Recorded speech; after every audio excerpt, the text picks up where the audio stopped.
अस्सलाम वालेकुम dear student. तो आज की इस वीडियो में हम बात करने जा रहे हैं एंजाइम पर जो चीज़ें अफेक्ट करता है, मतलब एंजाइम की जो एक्टिविटी है, जिन चीज़ों से वो अफेक्ट होती है, इस वीडियो में हम ये समझने वाले हैं। तो चलिए स्टार्ट करते हैं वीडियो को। जिनमें नंबर वन जो अफेक्ट है, जो एंजाइम की एक्टिविटी को इफेक्ट करता है, उनमें नंबर वन है टेम्परेचर। टेम्परेचर जो है ये मेनली एंजाइम की जो एक्टिविटी है उसको अफेक्ट करता है। उसका मेन रीजन ये है कि एंजाइम क्या है, एक ग्लोबुलर प्रोटीन है। मतलब वो प्रोटीन है जो मतलब वो प्रोटीन जो टेम्परेचर के साथ अपना जो शेप है वो चेंज करता है। फॉर एग्जांपल, अगर नॉर्मल डिग्री सेंटीग्रेड में 37 डिग्री सेंटीग्रेड में हम बात कर ली नॉर्मल टेम्परेचर में, तो एंजाइम का फॉर एग्जांपल ऐसा ही शेप होगा। ऐसा ही जब टेम्परेचर चेंज होता है तो एंजाइम का जो शेप है वो रैंडम होता है। मतलब जो वेरिएबल जैसा होता है, एक टेम्परेचर पर एक जैसा, दूसरे टेम्परेचर पर दूसरे जैसा। तो टेम्परेचर के साथ एंजाइम का जो शेप है वो क्या होता है, वो खराब होता है। जब शेप एंजाइम का खराब होता है तो हमने तो पहले कहा था कि एंजाइम का जो स्पेसिफिसिटी है वो स्पेसिफिक है एक सबस्ट्रेट के लिए। तो इसी तरह वो एंजाइम का स्ट्रक्चर खराब हो जाए, एंजाइम का एक्टिव साइट जो है वो खराब हो जाए, तो वहां पर सबस्ट्रेट तो स्पेसिफिक है, वो जो दूसरा एक्टिव साइड है उसके साथ सबस्ट्रेट जो है वो बाइंड नहीं हो सकता। तो इसलिए जब टेम्परेचर इंक्रीज होगा तो एंजाइम का जो स्ट्रक्चर है वो डीनेचर होगा। एंजाइम क्या होगा, डीनेचर होगा। जिसका जो स्ट्रक्चर है वो क्या होगा, वो खराब होगा। वो मतलब उसका शेप जो है वो क्या हो जाएगा, बिगड़ जाएगा। जब उसका शेप बिगड़ जाएगा तो फिर क्या होगा, सबस्ट्रेट बाइंड नहीं होगा। तो टेम्परेचर क्या करता है, इफेक्ट करता है एंजाइम की एक्टिविटी को। By what, how to, when temperature increases enzyme structure will changing and then enzyme will not able to bind substrate with at active site. Okay, दूसरा जो टेम्परेचर का इफेक्ट है वो क्या करता है, जो सबस्ट्रेट की जो काइनेटिक एनर्जी है, सबस्ट्रेट की काइनेटिक एनर्जी को क्या करता है, उसको टेम्परेचर के साथ वो इंक्रीज और डिक्रीज होता है। जब टेम्परेचर इंक्रीज होता है तो काइनेटिक एनर्जी क्या होता है, वो भी इंक्रीज होता है। जब टेम्परेचर बिल्कुल डिक्रीज होता है, फॉर एग्जांपल 0 डिग्री सेंटीग्रेड होता है या 10 डिग्री सेंटीग्रेड होता है, अप टू 20 डिग्री सेंटीग्रेड, जो काइनेटिक एनर्जी है वो भी डिक्रीज होगा जब टेम्परेचर डिक्रीज होगा। और जब इसके अलावा जब वो टेम्परेचर इंक्रीज होता है तो फिर काइनेटिक एनर्जी जो है वो भी, सबस्ट्रेट की जो काइनेटिक एनर्जी है वो भी इंक्रीज होता है।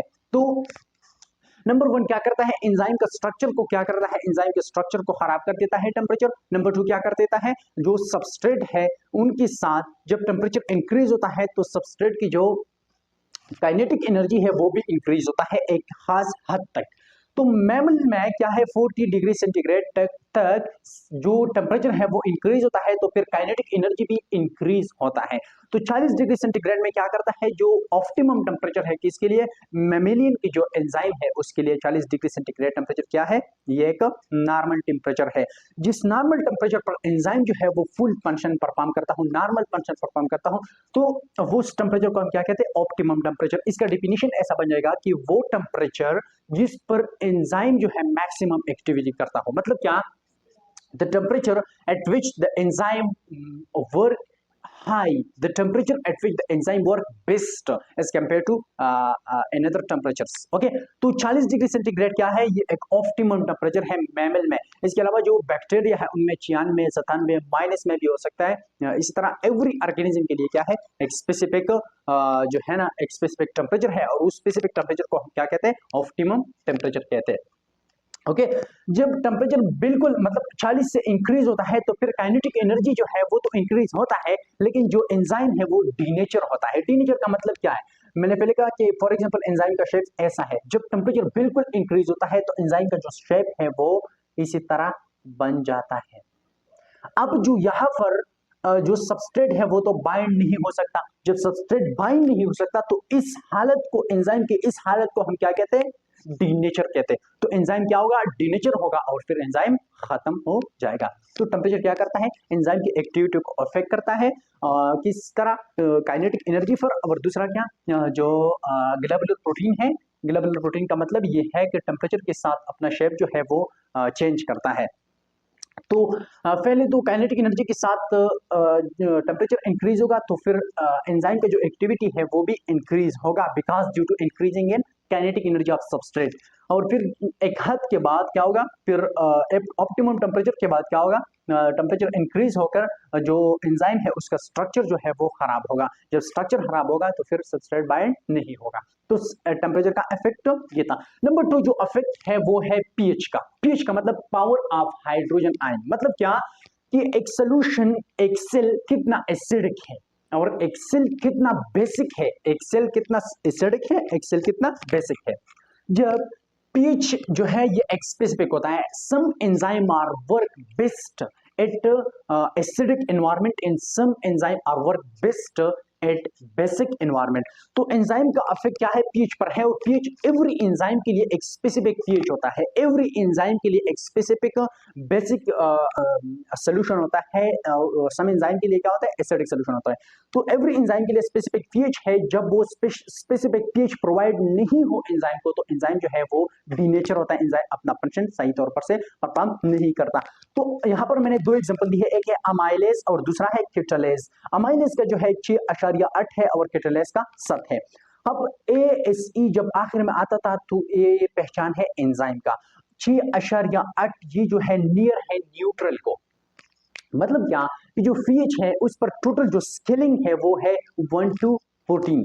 जब 14 को हम दरमियान में काटते तो क्या बनता है, 7 बनता है। तो 7 क्या है, न्यूट्रल है। तो कैटालेज जो एंजाइम है उसका 7 पीएच है, अमाइलेज का 6 है। इसके अलावा जो प्रोटीएस है 1.5 1 स्टोमच में स्पेसिफिक है। इसी तरह एक स्पेसिफिक पीएच होता है एवरी एंजाइम का, वो एंजाइम की एक्टिविटी को क्या करता है, अफेक्ट करता है। अब इसके अलावा जो यहाँ पर मैंने ग्राफ पे ड्रा किया है कि ये क्या है, ये पीएच स्केलिंग है 14 तक और ये एंजाइम की जो एक्टिविटी है वो है। यहाँ पर मैंने जो न्यूट्रल पीएच ड्रा की है किसके लिए, कैटालेज के लिए। जब जिस पीएच पर एंजाइम का फंक्शन जो है वो मैक्सिमम हो, उस पीएच को हम क्या कहते हैं, ऑप्टिमम पीएच। जिस तरह हमने पहले कहा कि ऑप्टिमम टेम्परेचर, इसी तरह होता है ऑप्टिमम पीएच, वो पीएच जिस पर एंजाइम वर्क बेस्ट। ओके, तो हर एक एंजाइम के लिए स्पेसिफिक पीएच होता है। यहाँ पर जो कैटालेज है उसके लिए 7 है और 7 क्या है, ये न्यूट्रल पीएच है, ना एसिडिक है और ना बेसिक है।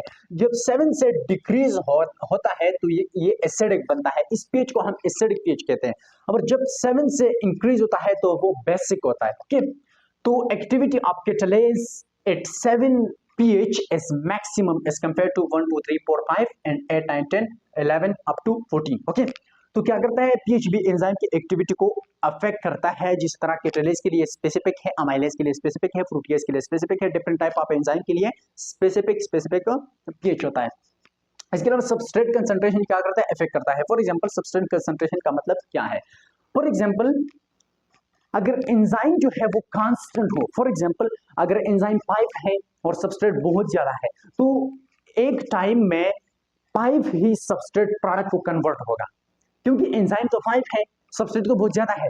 तो सबस्ट्रेट जो है जब एक हद तक सबस्ट्रेट इंक्रीज होगा, एंजाइम का एक्टिविटी भी इंक्रीज होगा। लेकिन एक हद आएगा जो कांस्टेंट होगा, जो मैक्सिमम होगा, यहां से फिर कांस्टेंट जाएगा, क्योंकि सबस्ट्रेट तो ज्यादा होता है लेकिन जो एंजाइम है वो तो कांस्टेंट है। इसी तरह एंजाइम कंसंट्रेशन भी इसको अफेक्ट करता है। फॉर एग्जांपल अगर सबस्ट्रेट कांस्टेंट है, एंजाइम इंक्रीज है, तो वही सबस्ट्रेट एंजाइम जो है वो क्या कर देगा, प्रोडक्ट को कन्वर्ट कर देगा। एंजाइम तो ज्यादा है लेकिन प्रोडक्ट कम है। तो इसी तरह एक हद तक जब सबस्ट्रेट इंक्रीज होगा तो एंजाइम का वैल्यू भी, एंजाइम का जो एक्टिविटी है वो भी इंक्रीज होगा। लेकिन जब एक हद आएगा जहां से इन दोनों का जो एक्टिविटी है वो कांस्टेंट जाएगा। इसी तरह एंजाइम कंसंट्रेशन भी इसको अफेक्ट कर देता है। इसके उल्टा है कि जब एंजाइम तो कम होगा, सबस्ट्रेट तो ज्यादा होगा, तो फिर भी इसी तरह अफेक्ट करता है।